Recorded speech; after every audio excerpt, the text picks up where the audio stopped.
The resolution, Mr. Clerk. By the Speaker and all other members of the House, commend the Honorable Walt Leger III, express endearing gratitude for his outstanding contributions to Orleans Parish and the state of Louisiana during his tenure as a distinguished member and Speaker pro tempore of the Louisiana House of Representatives. Walt Leger is a notable public servant who has served with excellence as a state representative since taking office in 2008, during which time he has fully used every opportunity to serve the citizens of District 91 and the state in an honorable and dedicated manner. A graduate of Jesuit High School, Representative Leger received a Bachelor of Arts degree in Political Science from Louisiana State University and a Juris Doctorate degree from Tulane. Since January of 2012, Walt Leger has served with great distinction as the 12th Speaker pro tempore of the House of Representatives, making history as only the third member to hold this position for 2 consecutive terms. Representative Leger has been a proud member of the Democratic Caucus in the Orleans delegation. His committee service has included serving as a member of the Committee on Administration of Criminal Justice, Committee on Appropriations subcommittees, and the Committee on Education, Committee on Judiciary, House Executive Committee, House Select Committee on Homeland Security, Joint Legislative Committee on the Budget, Legislative Budgetary Control Council, and the State Bond Commission. Walt Leger will forever have a special place in the chronicles of the history of Louisiana, for he is one of Louisiana's most outstanding public servants. As he prepares to embark on the next exciting and productive chapter of his life, Representative Leger merits a sincere measure of commendation for his singular contributions and the exemplary strides he has taken as an exceptional member of the Louisiana House of Representatives. Therefore, be it resolved, the House of Representatives does hereby commend the Honorable Walt Leger III, hereby extends honor and recognition to him for his outstanding accomplishments during his tenure as a member and Speaker pro tempore of the Louisiana House of Representatives.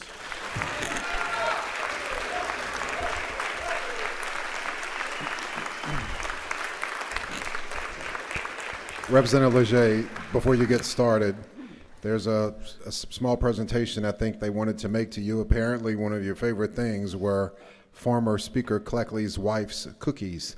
So there is a jar full of them for you.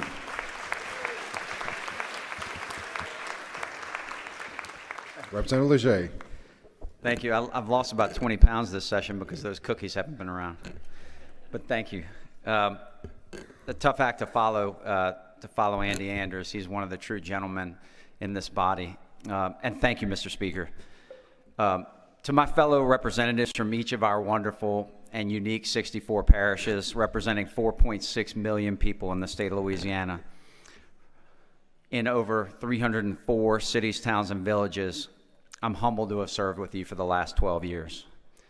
I'm even further humbled by the fact that this very room has been designated for the singular and sacred purpose of us gathering here for the individual voices of the people of Louisiana to be heard.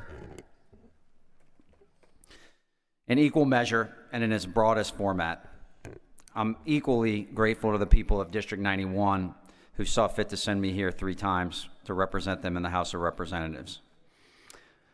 Not one of us come here for an individual purpose or recognition. Rather, we're all here as mere proxies in a living illustration of the greatest system of governing civilized people in our world's history. It's the path that our people have chosen. It's the system of government that best suits them.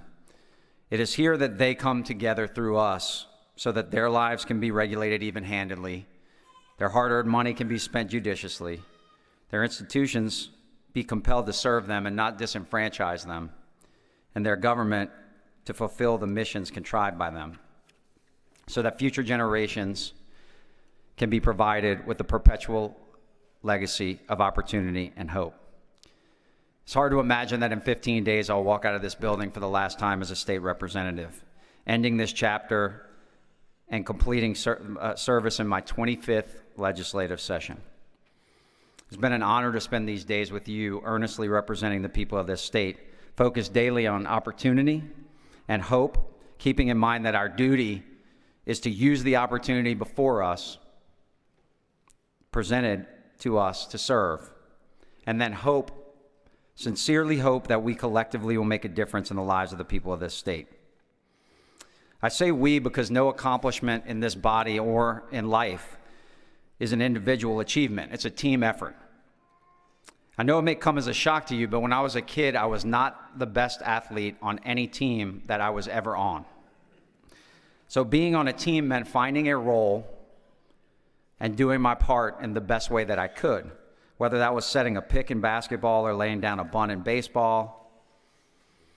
In this body, I've handled bills in almost every subject matter: workforce development, job training, education, infrastructure, healthcare, so many others. I've had the opportunity to be an author on over 200 pieces of legislation, and more than 140 of those became law. Every single one of those bills was supported by Democrats, Republicans, and independents. I think it's ultimately why I love this institution so much, because it's a team sport, not an individual sport. It requires creative thinking, consensus building, strategy, planning, being persuasive, and bringing people together to work towards a common goal. I want to thank you for letting me be a part of that team. Now I want to thank my team. So you're all aware, because I catch myself often bragging about my beautiful wife and my amazing daughters. They're smart, they're tough, and they're sweet. They are my team. When I'm trying to get them out of the house or into the bathtub or into bed, I've gotten in the habit of saying, "Okay, team, let's go." And my daughter, Kate, has started responding, "Okay, teamies, let's go." And I say, "Teamies? What's a teamie?" And she says, "My teamies are mommy, daddy, Kate, and sister." And it makes my heart smile every time. As you know, Danielle used to work in the Senate for the Revenue and Fiscal Affairs Committee as an analyst. And we met when I came up here for orientation in December of 2007, on the very same day that I met many of you. Pat, you and Rhonda were there at that dinner where we met. She taught me so much about this building and about the way that things work and the way that things got done. We became very close friends very quickly, and as the years went on, it became so much more. I also came to understand how incredibly hard the staff of this chamber and the Senate work to make sure that we can do the things that we do. When Danielle and I got married, she had my wedding ring engraved with two things. The first is our wedding anniversary. Thank you, honey. That was brilliant. The second was the slogan, "On your team always." And I'm not sure where that came from, but when I saw it for the first time, I knew that she understood how I saw myself and how I see the world. We all know the saying that there's no I in team, right? Well, there is an I in Danielle. She is the heart and soul of our team. And as with the very best teammates, she picks up the slack and carries more than her fair share all the time. If I'm a role player, then she's the superstar.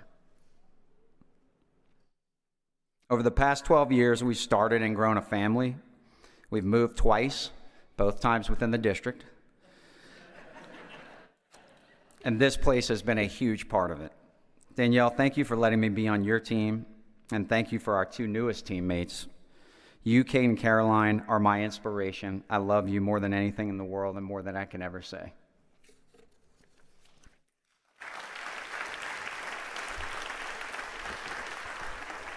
To me, team and family are essentially the same thing, and there's a reason for that.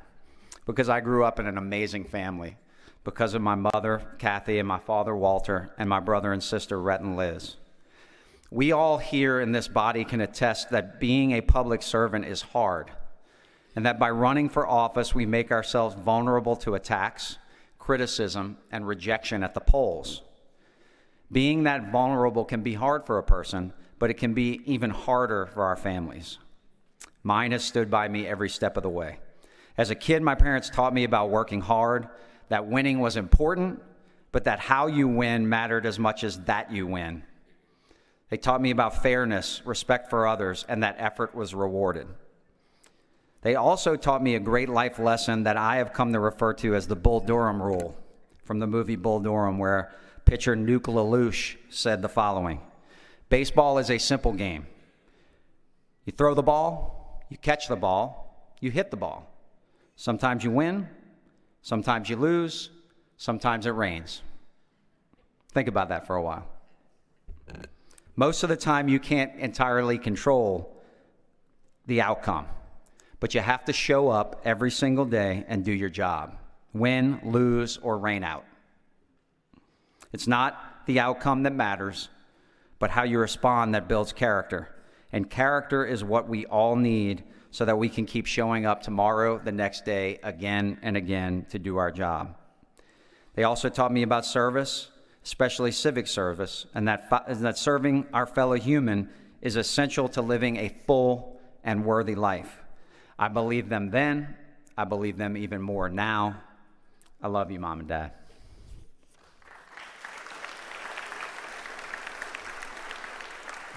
Thank you for all the sacrifices that you made to make sure that we had every opportunity provided to us. To Mike and KC, to Rhett and Dana, to Liz and Jeff, and to all the nephews at home, I love you too, and I appreciate you always having my back. I also want to thank my in-laws, Jerry Dwaron and Vicky Lark, as well as all the Dwarons, Oquens, and Odimons. They've always had Danielle's back, and as long as I've known them, they've had mine too. You're great parents, amazing grandparents, and I love you both. Now, how about this part-time job? Many people would say that I'm a part-time legislator and a part-time lawyer, and so however, we all recognize that most of us have at least 2 full-time jobs. So I want to thank my law firm, Leger and Shaw, my father, Walter, and Frank Shaw, as well as everyone else that works at our law firm. They have made my service possible and picked up the slack when I couldn't be there, and they're a huge part of me being able to serve in this body. I've also had the great opportunity to have 2 amazing legislative aides, one who had much more experience than me at the outset. She's now retired. Her name is Brenda Landry. She really raised me as a legislator. She's helped countless people in the district and across the state and made me look a lot better than I ever deserved to. Since she retired, I've been blessed to work with both Marcel Bolio and Alice Glenn, who work in the law office and also my legislative office. They too are amazing people, incredible servants to the people of our district and to the state. They keep me on target as best they can. I want to thank you both for your friendship and for all the work that you've done. Kim Dodd, what can I say? Kim's one of a kind. She's worked in the Speaker Pro Tem's office for several years now. She's worked for the Speaker of the House, the Senate, the Governor, the Division of Administration. She has served this state for nearly 30 years. She literally started working here when she was 3 years old. She knows everything about state government and this Capitol, and if she doesn't know it, she can find out the answer in less than 5 minutes. Her experience, brains, kindness, and management skills are unmatched. She, like Marcel, Alice, and Brenda, deserve immense credit for everything that I've ever been able to accomplish here. Thank you, Kim. You're a dear friend and an amazing person.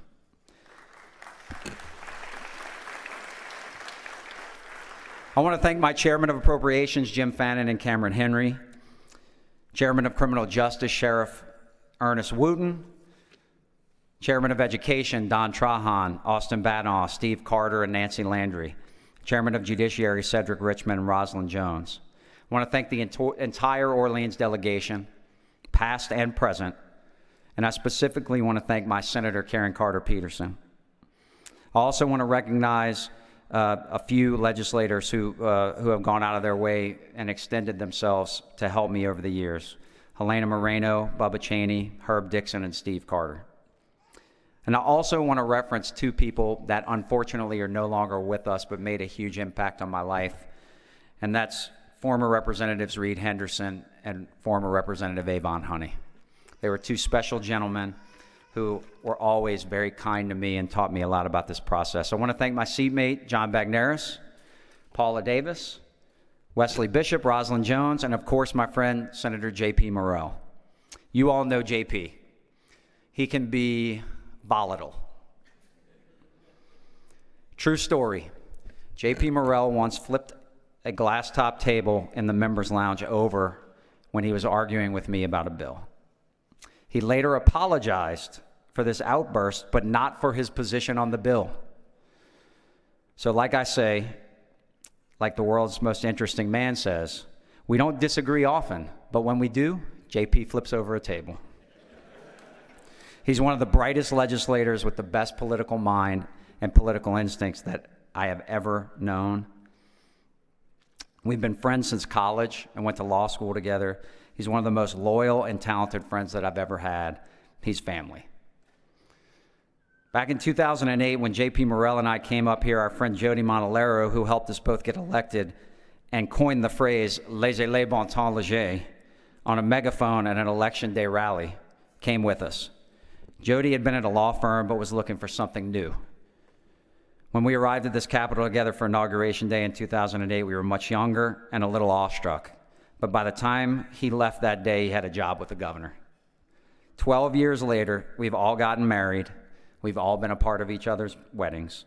We've all started families. And now there are 8 children between the 3 of us, 5 boys and 3 girls. JP became a senator and the chairman of Revenue and Fiscal Affairs. Jody did a dozen jobs with the governor and, as you know, became a big-time lobbyist. And I'm honored to have been your Speaker Pro Tem for the last 8 years. We've come a long way. You'll always be family to me. I'll miss not working in the same building as you two. Maybe we can do it again sometime. Butch Spear, you're one of a kind. I want to thank you for all of our conversations, whether we agreed or disagreed, and we probably had a couple of those just today. I want to thank Smoke. Smoke, you've been a great friend to me in this building and outside of the building. You and your Sergeant at Arms have gone above and beyond to provide service to the people of this body, and all that starts at the top, so thank you. I want to thank a bunch of people as quickly as I can because I know this is going on, but I want to thank Greg Riley, Navonda Reed Dobard, Zarin James, Michelle Fontenot, Brian Vincent, Robert Singletary, Tina Righteous, Kelly Fogelman, Trish Lowry, Mark Mahaffey, Drew Murray, Sue King, Tyler McLeod, Allison Pryor, Alexis Norman, Patrick Goldsmith, Chris Keaton, Daniel Wagaspak, Chaz Nichols, Annie Smith, Tim Mathis, Chris Henry, Nancy Jolly, and Elizabeth Bournet. I know I may have missed a few, but these people are incredible public servants who have drafted legislation with me over the years and worked on amendments and bills. You are all fantastic, dedicated leaders who do the finest job for all of us in a difficult environment, in a nonpartisan way, and in an enormous time crunch. You're amazing. I want to thank Governor Jindal and his whole staff. And I want to give special thanks to Governor John Bell Edwards, who's one of the finest gentlemen that I've ever known.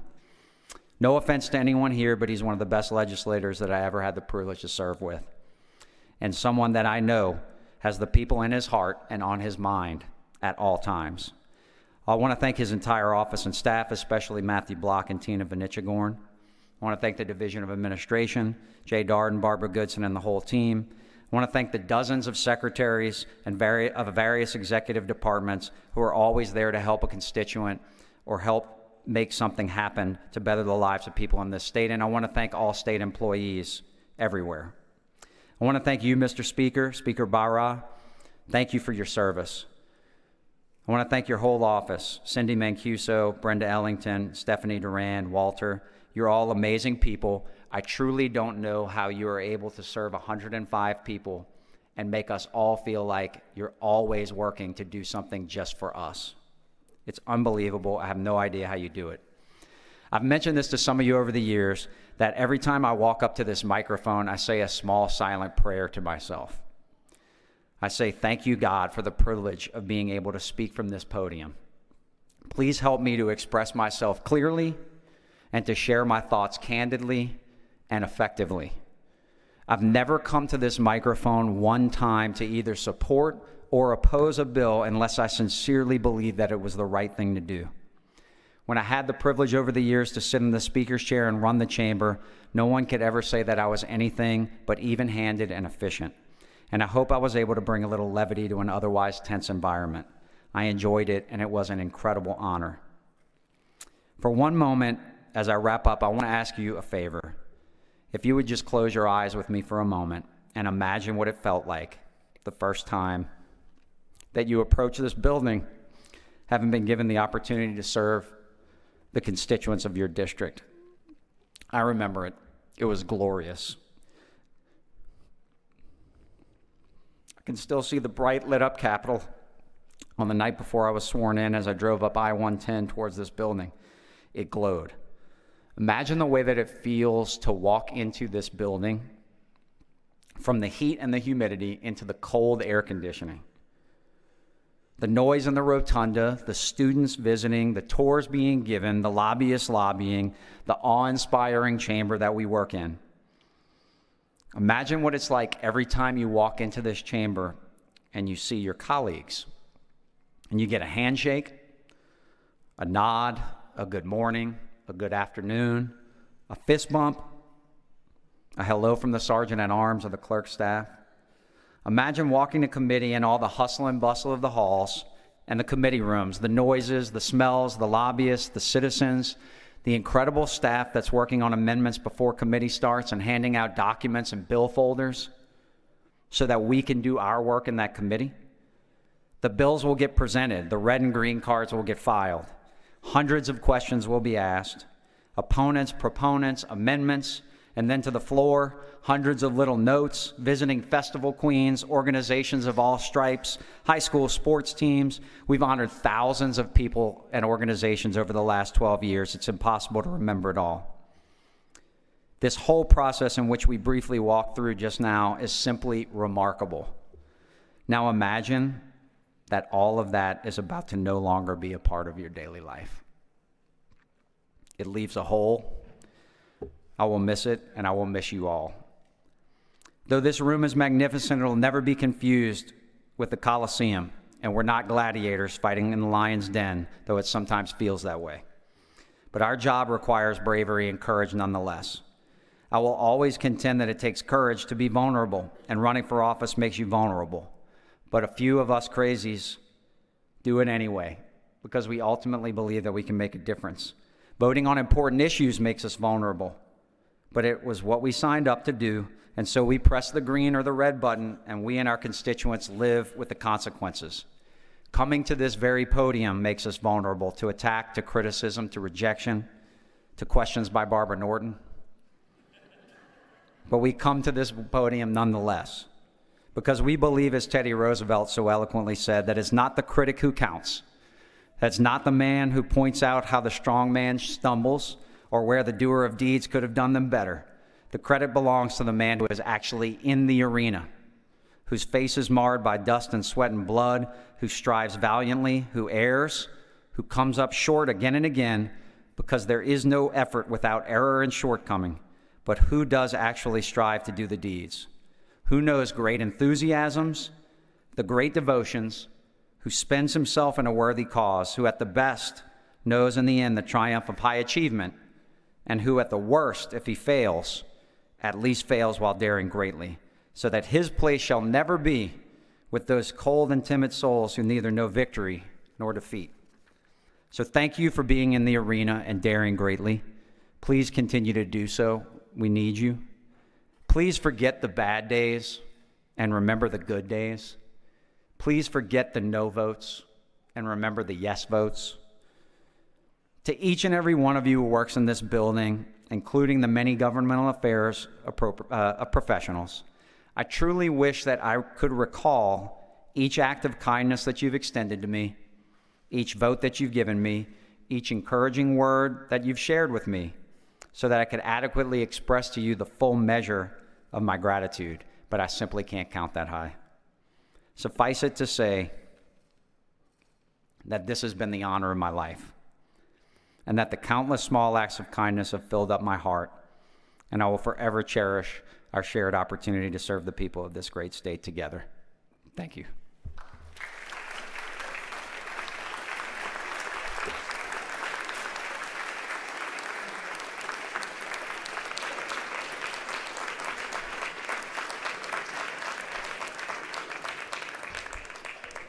Thank you, Representative Leger.